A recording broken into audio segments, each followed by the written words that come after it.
Friends, welcome to my YouTube channel. In this video I will show you how to pin a row in Excel. Okay, so if you want to pin a row or freeze a row in Excel, this video will show you how to do it.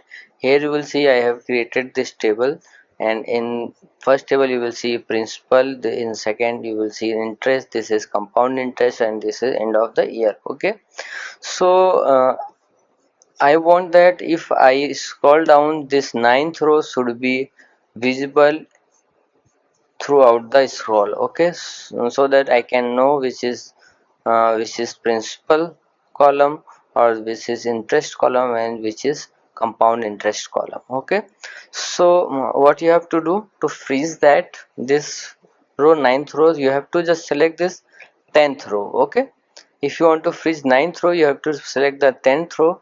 Then you have to just go to view option. Here you will see view option, just click on this view option, and then here you will see freeze panes option, just click on it.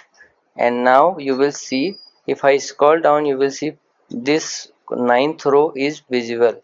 So like this you can freeze or pin a row in Excel. So if you like this video, please like my video and also subscribe my channel for more videos like this. Thanks for watching.